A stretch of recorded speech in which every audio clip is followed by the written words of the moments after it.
بسم اللہ الرحمن الرحیم۔ السلام علیکم دوستو ایک دفعہ پھر آپ کی خدمت میں حاضر ہیں ایک نئے ویڈیو اور ایک نئے موضوع کے ساتھ۔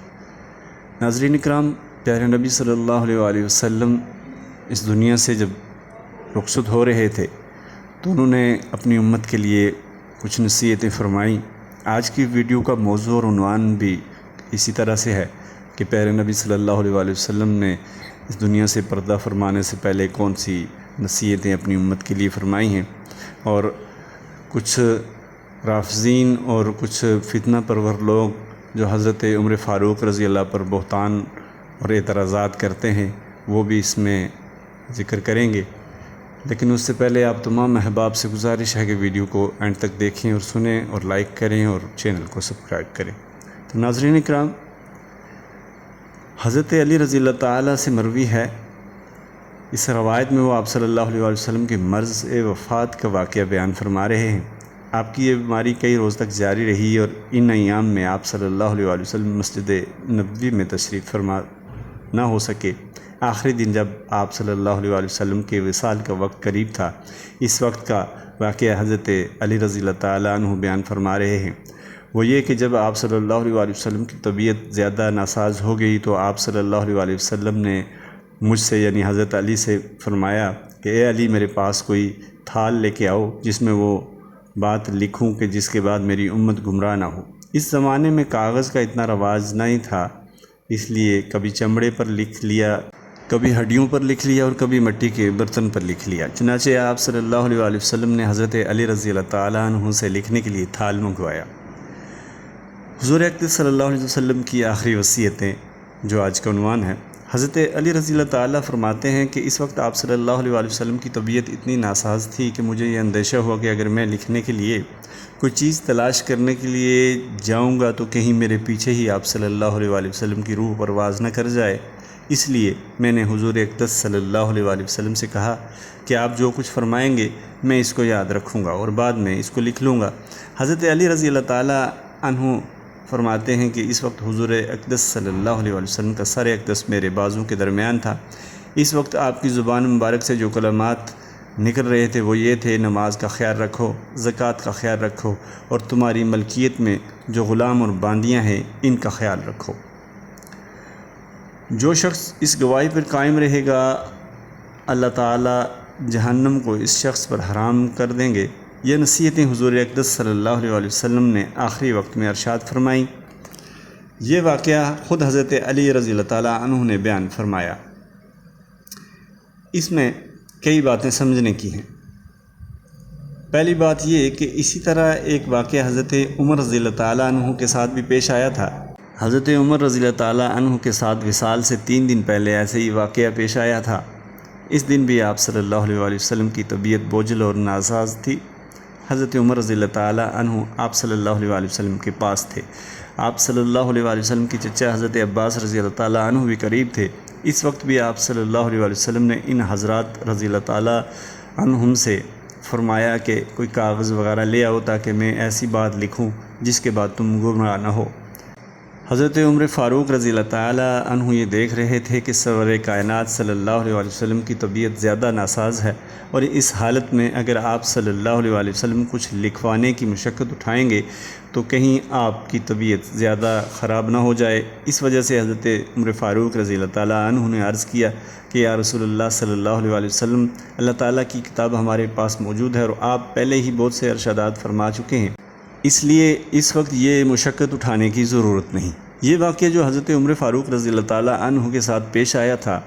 اس کو شیعوں نے ایک پہاڑ بنا لیا اور اس کی بنیاد پر حضرت عمر فاروق رضی اللہ تعالیٰ عنہ پر یہ الزام عائد کیا کہ معاذ اللہ انہوں نے حضور اقدس صلی اللہ علیہ وسلم کو وصیت لکھنے سے روکا۔ وہ در حقیقت حضور اقدس صلی اللہ علیہ وسلم یہ وصیت لکھوانا چاہتے تھے کہ میرے بعد حضرت علی رضی اللہ تعالیٰ عنہ کو خلیفہ بنائیں، مگر حضرت عمر فاروق رضی اللہ تعالیٰ عنہ آپ صلی اللہ علیہ وسلم کے اس منشا کو سمجھ گئے تھے، اس لیے انہوں نے بیچ میں آ کر آپ صلی اللہ علیہ وسلم کو اس وصیت کے لکھنے سے منع فرما دیا اور رکاوٹ ڈال دی، جس کے نتیجے میں آپ صلی اللہ علیہ وسلم خلافت کی وصیت نہ لکھوا سکے۔ اس واقعے کو بنیاد بنا کر شیعوں نے حضرت عمر فاروق رضی اللہ تعالیٰ عنہ کے خلاف تہمتوں کا ایک طوفان کھڑا کر دیا۔ یہ بہتان غلط تھا اور غلط ہے، حالانکہ بات صرف اتنی تھی کہ حضرت عمر فاروق رضی اللہ تعالیٰ عنہ نے یہ دیکھا کہ ایسا نہ ہو کہ لکھنے کی مشقت کی وجہ سے آپ کی طبیعت اور زیادہ خراب ہو جائے، اور وہ یہ بھی جانتے تھے کہ اگر کوئی اہم بات لکھنی ہوگی یا لکھوانی ہوگی تو صرف میرے کہنے پر آپ صلی اللہ علیہ وآلہ وسلم اس بات کو بیان کرنے سے نہیں رکیں گے۔ حقیقت یہ ہے کہ نبی کریم صلی اللہ علیہ وآلہ وسلم کو اگر کوئی بات بیان کرنی ہوتی اور اس بات کو آپ ضروری بھی سمجھتے تو کیا صرف حضرت عمر فاروق رضی اللہ تعالیٰ عنہ کے منع کرنے کی وجہ سے اس بات کو بیان کرنے سے رک جاتے؟ آپ صلی اللہ علیہ وآلہ وسلم نے تو حق بات پہنچانے میں کسی بڑے سے بڑے انسان کی بھی پرواہ نہیں کی۔ یہ حماقت اور گمراہی کی بات ہے جو ان شیعوں نے اختیار کی ہے۔ اور دوسری طرف بالکل اسی طرح ایک واقعہ حضرت علی رضی اللہ تعالیٰ عنہ کے ساتھ پیش بھی آیا تھا، اور آپ صلی اللہ علیہ وآلہ وسلم نے حضرت علی رضی اللہ تعالیٰ عنہ سے فرمایا تھا کہ تھال لے کے آؤ تاکہ میں کچھ لکھ دوں، لیکن حضرت علی رضی اللہ تعالیٰ عنہ فرماتے ہیں کہ اس وقت حضور اقدس صلی اللہ علیہ وآلہ وسلم کی طبیعت اتنی ناساز تھی کہ مجھے اندیشہ ہوا کہ اگر میں لکھنے کے لیے تھال لے آؤں یا لینے جاؤں تو میرے پیچھے کہیں آپ صلی اللہ علیہ وآلہ وسلم کی روح پرواز نہ کر جائے، اس لیے وہ بھی لکھنے کے لیے کوئی چیز نہیں لائے۔ اب دیکھیے کہ حضرت علی رضی اللہ تعالیٰ عنہ نے بھی وہی کام کیا جو حضرت عمر فاروق رضی اللہ تعالیٰ نے کیا تھا، لہٰذا اگر حضرت عمر فاروق رضی اللہ تعالیٰ عنہ پر کوئی اعتراض ہوتا ہے تو حضرت علی رضی اللہ تعالیٰ عنہ پر بھی اعتراض ہوتا ہے، بلکہ حضرت علی رضی اللہ تعالیٰ عنہ پر اعتراض زیادہ ہوتا ہے، کیونکہ حضرت عمر فاروق رضی اللہ تعالیٰ عنہ کے ساتھ جو واقعہ پیش آیا وہ وصال کے 3 دن پہلے پیش آیا، اور اس واقعے کے بعد 3 دن تک آپ صلی اللہ علیہ وآلہ وسلم دنیا میں تشریف فرما رہے، لہٰذا اگر کوئی ضروری بات لکھوانی تھی تو آپ صلی اللہ علیہ وآلہ وسلم بعد میں بھی لکھوا سکتے تھے۔ حضرت علی رضی اللہ تعالیٰ عنہ کے ساتھ جو واقعہ پیش آیا وہ عین وصال کے وقت پیش آیا، اور اس واقعے کے فوراً بعد آپ صلی اللہ علیہ وآلہ وسلم کا وصال ہو گیا، لہٰذا اگر اس واقعے سے حضرت عمر فاروق رضی اللہ تعالیٰ عنہ پر اعتراض ہو سکتا ہے تو حضرت علی رضی اللہ تعالیٰ عنہ پر زیادہ ہو سکتا ہے۔ بات دراصل یہ ہے کہ دونوں بزرگ صحابہ نے وہی کام کیا جو ایک جانثار صحابی کو کرنا چاہیے تھا۔ دونوں یہ دیکھ رہے تھے کہ نبی کریم صلی اللہ علیہ وآلہ وسلم کی طبیعت ناساز ہے، ہم اور آپ اس وقت کی کیفیت کا اندازہ بھی نہیں کر سکتے جو اس موقع پر صحابہ کرام رضی اللہ پر نبی کریم صلی اللہ علیہ وآلہ وسلم کو بیمار دیکھ کر گزر رہی تھی۔ یہ وہ صحابہ حضرات تھے جو نبی کریم صلی اللہ علیہ وآلہ وسلم کے ایک سانس کے لیے اور ایک سانس کے بدلے ہزاروں زندگیاں قربان کرنے کے لیے تیار تھے۔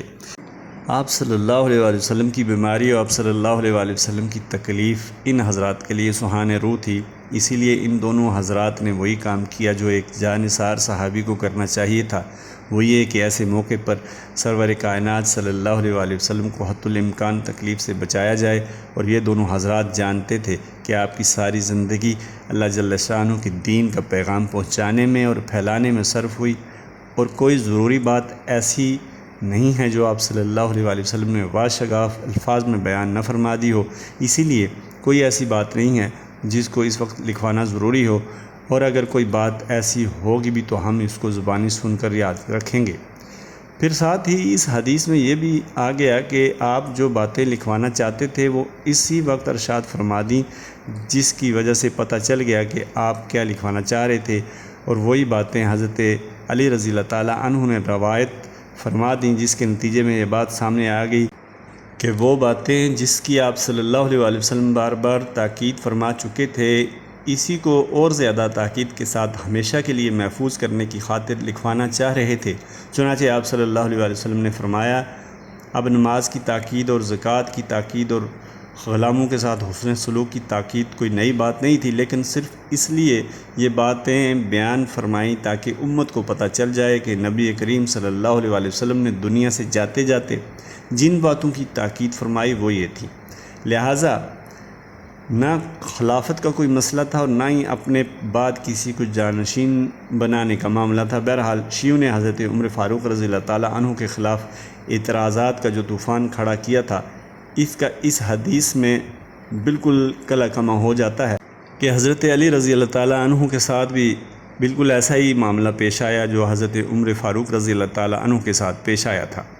دوسری بات جو اس حدیث سے معلوم ہوئی وہ یہ کہ حضور اقدس صلی اللہ علیہ وآلہ وسلم نے حضرت عمر فاروق رضی اللہ تعالیٰ عنہ کے واقعے میں کاغذ منگوایا اور حضرت علی رضی اللہ تعالیٰ عنہ کے واقعے میں تھال منگوایا، لیکن یہ دونوں حضرات یہ چیزیں نہیں لائے۔ اب بظاہر دیکھنے میں یہ نظر آتا ہے کہ حضور اقدس صلی اللہ علیہ وسلم کے حکم کی تعمیل نہیں ہوئی، لیکن تعمیل نہ ہونے کی وجہ معاذ اللہ یہ نہیں تھی کہ سرور کائنات صلی اللہ علیہ وسلم کے حکم کی کوئی اہمیت نہیں تھی، بلکہ یہ بات تھی کہ یہ حضرات جانتے تھے کہ اس وقت کوئی چیز لکھنے کے لیے لائیں گے اور آپ کچھ لکھوائیں گے تو سرور کائنات صلی اللہ علیہ وسلم کی طبیعت پر اور زیادہ بھار ہوگا اور طبیعت اور زیادہ ناساز ہوگی۔ اس سے معلوم ہوا کہ اگر اپنا بڑا کوئی کام کرنے کو کہے اور چھوٹے یہ دیکھیں کہ اس کام سے ان کو تکلیف ہوگی اور اس سے ان کی طبیعت پر اور زیادہ بھار اور تکلیف زیادہ پہنچے گی، تو ان کو تکلیف سے بچانے کے لیے چھوٹے یہ کہہ دیں کہ اس کام کو دوسرے وقت کے لیے مؤخر کر دیں، تو اس میں نہ کوئی نافرمانی ہے اور نہ ہی اس میں کوئی بے ادبی ہے، بلکہ ادب کا اور محبت کا تقاضا بھی یہ ہے کہ ان کی راحت کا اور ان کی صحت کا خیال رکھا جائے۔ تیسری بات جو اس حدیث کو بیان کرنے کا اصل مقصود ہے وہ نصیحتیں ہیں جو آپ صلی اللہ علیہ وسلم نے اس موقع پہ ارشاد فرمائیں اور جن باتوں کی تاکید فرمائی۔ اس سے یہ معلوم ہوتا کہ ساری زندگی دین کے جو احکام آپ بیان فرما رہے ہیں اور تعلیم لوگوں کے سامنے پھیلاتے رہے، ان کا خلاصہ وہ باتیں ہیں جو آپ صلی اللہ علیہ وسلم نے دنیا سے رخصت ہوتے ہوئے ارشاد فرمائیں۔ ایک اور حدیث جو حضرت علی رضی اللہ تعالیٰ عنہ سے مروی ہے، جس میں آپ صلی اللہ علیہ وسلم نے فرمایا کہ آخری وقت میں جب حضور اقدس صلی اللہ علیہ وسلم کی آواز آہستہ ہو گئی تو میں نے آپ صلی اللہ علیہ وسلم کے منہ پر کان لگا کر سنا، تو آخری وقت تک آپ صلی اللہ علیہ وسلم کی زبان مبارکہ پر یہ الفاظ تھے، یعنی نماز کا خیال کرو اور اپنے محتاطوں کا خیال کرو۔ اس سے معلوم ہوا کہ آپ صلی اللہ علیہ وسلم کو تمام دین کے احکامات اور تعلیمات میں جن چیزوں کا سب سے زیادہ اہتمام تھا وہ حقوق اللہ میں نماز تھی۔ ایک اور روایت میں آپ صلی اللہ علیہ وسلم کے الفاظ آئے ہیں جن سے معلوم ہوتا ہے کہ اللہ تعالیٰ کے جن حقوق کا سب سے زیادہ اہتمام تھا وہ دو قسم کے حقوق تھے، ایک جانی اور ایک مالی۔ جانی حقوق میں نماز اور مالی حقوق میں زکوٰۃ، اور حقوق العباد میں غلاموں اور خادموں اور نوکروں اور محتاطوں کے حقوق۔ لہٰذا حضور اقدس صلی اللہ علیہ وسلم کو فکر اور تشویش یہ تھی کہ کہیں میری امت میرے بعد دین کے ان احکام میں کوتاہی نہ کرے، کیونکہ آپ جانتے تھے کہ ان میں کوتاہی کا نتیجہ تباہی ہے، جہنم ہے اور اللہ تعالیٰ کا عذاب ہے۔ اس لیے دنیا سے رخصت ہوتے وقت آپ صلی اللہ علیہ وسلم نے ان کی تاکید فرمائی۔ محترم سامعین و ناظرین، پیارے نبی صلی اللہ علیہ وسلم نے جو نصیحتیں ہمیں جاتے جاتے ارشاد فرمائی ہیں، اللہ تعالیٰ ہم سب کو اس پر عمل پیرا ہو کر دونوں جہانوں کی کامیابی کے لیے اعمال کرنے کی توفیق عنایت فرمائے۔ یہ تھی آج کی ویڈیو، امید ہے آپ کو ویڈیو پسند آئی ہوگی۔ اگلی ویڈیو تک کے لیے اجازت دیجیے۔ اللہ تعالیٰ ہم سب کا حامی و ناصر ہو۔ اللہ نگہبان۔